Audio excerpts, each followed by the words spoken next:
다음 더불어민주당의 존경하는 최은열 의원님 질의해 주시기 바랍니다. 네, 공정거래위원장께 질의하겠습니다. 2013년 7월 경제민주화 입법이 거의 끝에 오지 않았나 생각한다는 대통령의 발언 이후에 정부의 각종 회의 자료나 홍보 문구에서 경제민주화에 대한 언급이 거의 사라져가고 있다는 비판이 있는데 여기에 동의하십니까? 그렇지는 않습니다. 역시 인정하지 않으시리라고 예상을 했습니다. 박근혜 대통령은 경제민주화, 대화합, 대탕평, 100% 행복시대, 국민 행복시대와 같은 현란한 구호를 내걸고 대통령에 당선된 이후에 많은 국민들을 실망시키고 계시는데 그중에서도 이 경제민주화 부분이 굉장히 후퇴했다는 데 대해서 많은 국민들은 실망을 하고 있습니다. 공정위가 본의원실에 보내온 경제민주화 국정이행 과제 현황입니다. 여기를 보시면 이제 부분적으로는 과거에 하지 못했던 상당히 성과가 있는 부분도 없지 않아 있습니다만 전체적으로 보면 국민의 요구 수준에 굉장히 미치지 못한다. 본인은 그렇게 생각하고 있습니다. 특히 첫 번째 제시했던 총수 일가의 사익 편취 규율을 역대 어느 정부도 하지 못한 경제민주화 성과로 꼽고 계시죠? 예, 그 중에 하나입니다. 예. 그런데 예상과 달리 이런 일감 몰아주기 규제에 적용이 대상이 될 가능성이 높았던 회사라도 법 시행 이후에 합병, 분할, 영업 양수도, 지분 매각, 회사의 해산 등으로 일감 몰아주기 규제를 굉장히 교묘하게 피해가고 있는 내용도 알고 계시죠? 예. 다음 화면을 보시면 총수 일가 사익 편취 금지 규정이 신설된 전후로 일감 몰아주기 규제를 회피하기 위해서 다양한 꼼수를 쓴 회사들의 현황입니다. 상장 기업인 경우에는 지분이 30% 이상, 비상장 기업인 경우에는 20% 이상에 대해서 일감 몰아주기 규제를 하고 있잖아요. 예. 그러니까 이제 여기 보면은 교묘하게 이제 매각이라든지 합병이라든지 분할 이런 방법을 통해서 이제 피해가는 그러한 현상들입니다. 또 다음 구체적인 내용을 한번 보도록 하겠습니다. 삼성 에버랜드 경우 지금은 이제 삼성물산과 합병해서 그 논란은 좀 피할 수도 있습니다만 처음에 삼성 에버랜드의 이재용 부회장을 포함한 총수 일가의 지분이 일감 몰아주기 규제의 대상이 됐잖아요. 예. 거기서 이제 물적 분할을 통해서 삼성 웰스토리를 100% 이제 지분 갖는 회사로 만들어서 실질적인 효과는 똑같은데 완전히 교묘하게 피해가는 그런 내용이 있습니다. 문제로 인식하지 않으셨나요? 저런 문제가 일부 없다고는 볼 수가 없는데요. 다만 저런 과정이 저희가 법을 개정을 30% 20% 했기 때문에 결국은 그 법망을 빠져나가기 위한 일종의 편법인데요. 그렇다고 해서 무조건 저렇게 갔을 때는 다 나쁜 것이 아니고 상대적으로 이제 자꾸 투명해지는 부분도 있습니다. 예, 투명해지는 부분도 있는데 그 다음에 사례가 몇 개 더 있겠습니다만 교묘하게 피해가는데 실질적으로 규제는 하지 않는다. 규정만 따져서 하기 때문에 그런 내용들입니다. 또 이제 다음 한번 볼까요?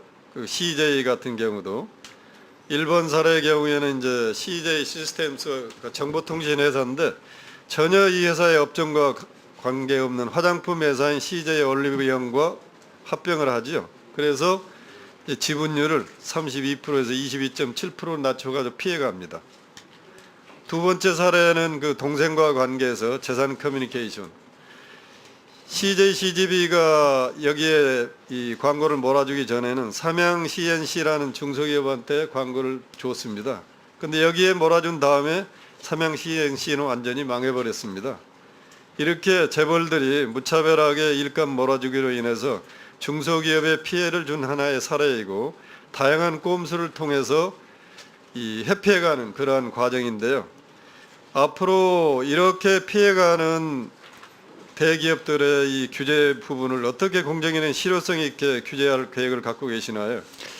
저렇게 이제 총수일가 사익 편취 금지 규정의 이 기준에서 빠져나가는 부분은 저희가 이제 기존의 부당 지원 조항 23조 1항 7호에 의해서 규제를 할 수가 있습니다. 그래서 그런 부분을 가지고 계속적으로 규제를 해나가겠습니다. 더욱더 좀 철저하게 규제를 예. 해주시고요. 예, 알겠습니다. 이런 걸 주장을 하면은 뭐 국가 경제가 어렵고 소비자 후생에도 필요하고 경제 활성화를 위해서 문제가 있다 이렇게 주장하는 분들도 있는데 이런 일감 몰아주기야말로 제가 보기에는 우리나라 청년 실업 문제의 한 원인이 되긴 합니다. 우리 이 의원님 예. 일감 몰아주기 규모가 어느 정도 된다고 생각하세요? 제가 전체 규모는 지금 기억을 못하고 있습니다만 지난번에 한번 저희가 보도자료로 발표를 했었는데요. 어쨌든 지금 의원님께서 우려하시고 지적하시는 부분에 대해서 저희가 좀 더 이제 23조 1항 7호라도 적용을 엄격하게 해서 저런 빠져나가도 어차피 다른 규정에 의해서 규제를 받는다는 그런 쪽으로 해서 부당 지원 행위나 총수일과 사익 편취 부분에 대해서는 저희가 강하게 법을 집행해 나가겠습니다. 그냥 간단하게 일감 몰아주기 규모가 한 200조 정도 된다고 가정을 해보면 연 매출액 20억짜리 기업에 10만 개가 없어집니다. 이것만 제대로 규제를 해주셔도 10만 개 회사가 생기고 10만 명의 사장에 한 회사가 10명 10만 청년 취업을 하면 100만 명이 생기잖아요. 이런 것들에서 좀 철저하게 다뤄줬습니다. 예, 그 부분에 대해서 유의를 하겠습니다만 다만 이제 일감 몰아주기가 전부 다 이제 부당한 부분은 아니기 때문에요. 그 효율성이나 어떤 그 저기 충분히 합리적인 그런 일감 몰아주기도 있습니다. 예를 들어서 수직 계열사 경우에 그런 효율성 증대를 위해서 하는 부분도 있고 하기 때문에 예, 저희가 의원님 그 우려하시는 부분에 대해서 철저하게 규제토록 하겠습니다. 최원율 의원님 수고하셨습니다. 공정거래위원장께 질문하겠습니다. 이 위원장님 오늘 민간인 기업 증인들이 와서 여기 증인석에 서서 답하는 걸 보고 뭘 느끼셨습니까? 상당히 그 답변에 책임감이 없다는 느낌을 받았습니다. 그렇게만 느끼셨습니까? 그분들이 오게 된 사유가 보니까 대부분 내부 거래 관련된 거, 불공정 행위, 대리점, 상생협약 분리행 관련된 부분, 다 이게 공정위 소관 일들 아니겠습니까? 예, 이런 것들이 전부 국민 눈높이에 맞게 공정위에서 처리를 했더라면 저 바쁜 기업인들 여기 나오지 않아도 되지 않을까 본의원은 그런 생각이 많이 들어요. 그래서 앞으로 그런 처리하실 때 진짜 기업인들은 현장에서 영업을 하고 기업을 위해서 일을 해야지 공정위가 제대로 안 하는 것 때문에 다시 여기 와서 이렇게 고쳐당하는 건 누구를 위해서도 바람직하지 않다 그런 생각이 듭니다. 정부의 역할은 제가 생각에 룰을 정하고 그 룰이 제대로 지켜지게 해야 되고 룰을 지키지 않으면 엄하게 벌을 해야 되지 않겠습니까? 예, 룰을 지키지 않고도 빠져나갈 수 있는 룸을 만들어 놓으면 경쟁이 하는 사람들 항상 그 유혹에 빠지게 돼 있잖아요. 그런 상황에서 제가 오늘 이제 그 전속 고발권 관련돼서 몇 가지 좀 질의하고자 하는데 제가 평소에 존경하는 우리 김종석 의원님은 대정부 질문 때 전속 고발권 폐지 반대를 질의하시고 오늘 또 김성원 의원께서도 그런 질의를 하셔서 제가 같은 동료 의원 입장에서 대단히 죄송하지만 경제행위라는 것은 보는 각도에 따라서 다른 면도 있다는 걸 양해를 해 주셨으면 합니다. 먼저 화면을 좀 보시겠습니다. 이 정부 들어와서 전속고발권 폐지에 여러 가지 의미가 이렇게 변화되는 과정입니다. 대선 공약은 전속고발권 폐지하겠다 그렇게 공약을 하시고 인수위에서는 전속고발권 요청권자를 확대하겠다. 그 다음에 이제 법이 통과된 다음에 지금은 전속고발권 사실상 폐지다 이런 용어를 쓰고 계시죠. 예. 사실상 폐지다. 그 뭘 의미합니까? 실제로 폐지됐다는 걸 의미합니까? 폐지 안 했다는 걸 의미합니까? 사실상 폐지의 효과가 나타나고 있다 그런 뜻으로 해석을 하십니다. 일반 국민들이 느끼시기에는 사실상 폐지하면 전부 폐지한 걸 오해를 하기 때문에 앞으로 전속고발권은 폐지되지 않았다 이렇게 표현을 해 주셨으면 합니다. 공정거래법 관련 사건의 경우 경쟁법의 전문기관인 공정위로 하여금 상세한 시장 분석을 통하여 행정조치만으로 족한지 더 나아가 형벌까지 적용해야 할 것인지 여부를 결정하도록 하는 것이 바람직하다는 게 전속고발권 전치 주장 중 하나 아니겠습니까? 예. 예. 경쟁법의 전문기관인 공정위로 하여금 상세한 시장 분석을 하게 한다. 이건 본인도 동의합니다. 그런데 지금까지 그간 공정위가 해온 여러 가지 과정을 보면 대기업 사건의 경우 법에 의해 부여된 권한을 일반 국민들의 눈높이에 맞지 않도록 처리했다는 게 일반적인 국민들의 시각입니다. 하나의 사례를 보도록 하겠습니다. 새만금 방수제 동진 309 건설공자 입찰 담합 사건입니다. 작년 3월 SK건설의 새만금 방수제 동진 309 건설공장 입찰 담합에 대해서 공정위는 검찰 고발 없이 과징금만 부과한 사건에 대해서 검찰이 고발 요청권을 행사하여 수사한 후 작년 4월에 기소했지요. 예. 공정위는 왜 과징금만 부과하셨습니까? 저희가 판단할 때는 이제 과징금 정도의 행정 처분만으로도 그 효과를 달성할 수 있다고 판단했기 네. 때문에 이러니까 국민들은 공정위가 대기업에게는 굉장히 솜방망이 같은 처벌을 하고 있고 전속고발권을 굉장히 소극적으로 행사하고 있다 이렇게 느낄 수밖에 없는 사건이 아닌가 생각이 됩니다. 그런데 이 사건에 대해서 검찰총장은 공정위에 고발 요청 권한을 행사했지요. 예. 예, 그 화면을 또 한번 보겠습니다. 공정위의 입장과 대검찰청의 입장입니다. 공정위는 고발 지침상 법 위반 점수를 충족하지 못하여 고발하지 않았지만 대검찰청은 그 위반의 정도가 객관적으로 명백하고 중대하다고 판단하여 공정위에 고발 요청을 하고 수사 후 기소를 했습니다. 수사권이 없는 공정위의 한계입니까? 아니면 과징금 정도면 된다고 판단하는 대기업 봐주기 정책입니까?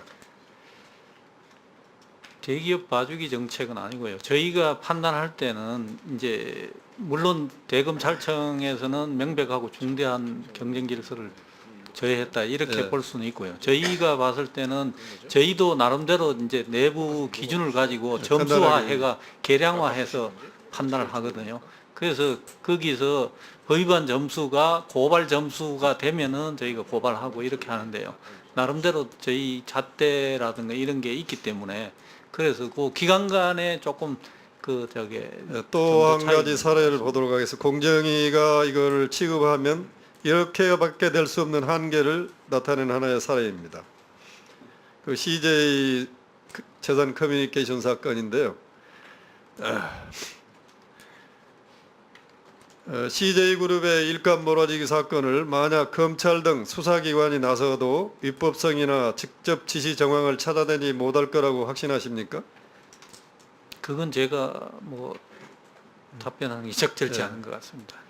공정위에게 부여된 권한으로는 제가 보기에 총수 일가의 직접적인 지시를 찾아내기 참 어려울 겁니다. 이런 문제는 고발을 통해 검찰에서 수사를 밝혀야 되는 부분이라고 본인은 생각합니다. 공정위가 이재원 회장의 지시를 못 찾은 겁니까? 아니면 이 회장의 지시가 없었다고 판단하신 겁니까? 기업은 고발하고 대주주는 고발하지 않은 사건입니다.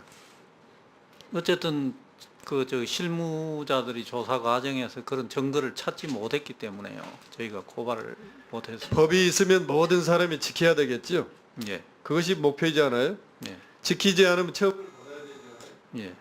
그러니까 지키지 않았을 때도 소송이 일어날 수 있는데 이건 지나치게 남소의 가능성이 있다는 우려 때문에 전속고발권을 폐지하지 않겠다. 그거는 법을 지키지 않은 것을 용인하겠다는 뜻과 구호가 다르겠습니다. 그래서 제 본인은 앞으로 전속고발권을 폐지하는 것만이 대기업이든 중소기업이든 누구든지 법 앞에서는 평등하고 법을 지켜야 된다. 그런 정신을 확고하게 심어주는 게 아닌가 그렇게 생각합니다.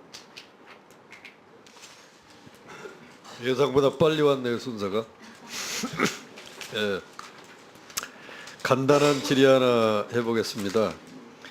2014년 그 순환출자 신규 순환출자 이제 금지한 법안 예. 만드실 때 그 쭉 읽어보니까 기존의 순환 출자도 점진적으로 해소하도록 유도한다 이렇게 돼 있더라고요. 예, 이제 한 2년이 지났잖아요. 예, 많이 해소됐죠. 예, 많이 해소됐습니다. 어느 정도 남았나요 이제?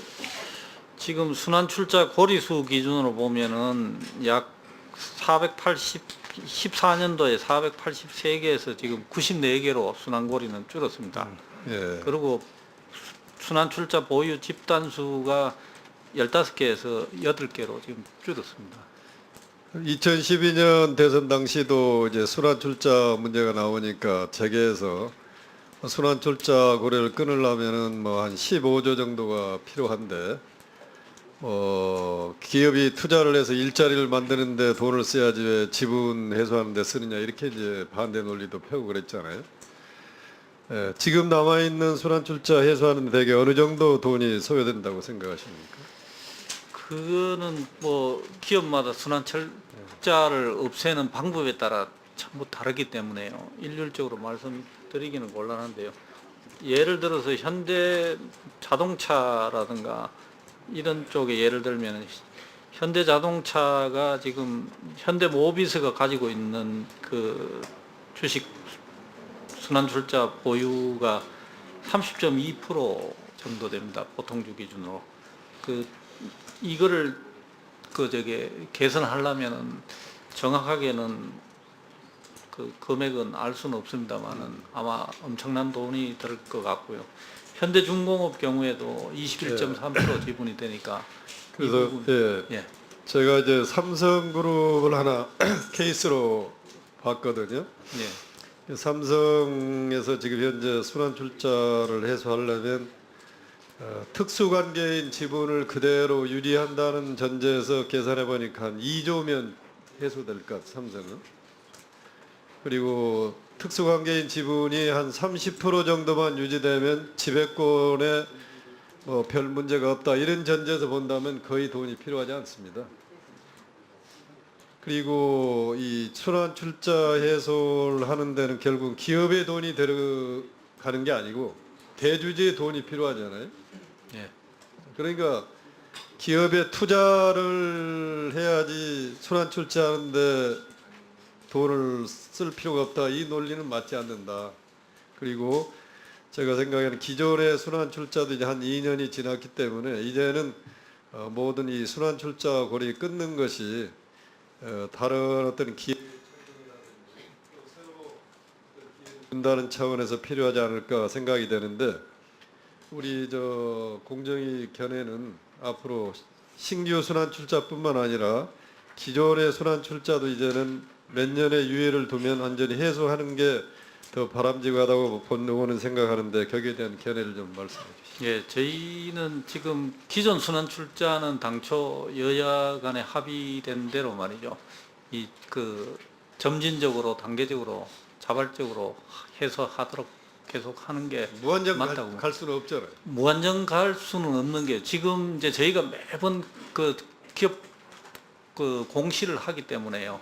이 시장이나 사회적인 압력에 의해서 무한히 갈 수는 없다고 봅니다. 그래서 아마 조만간 다 해소가 되지 않겠나 그런 생각입니다. 저는. 감사합니다.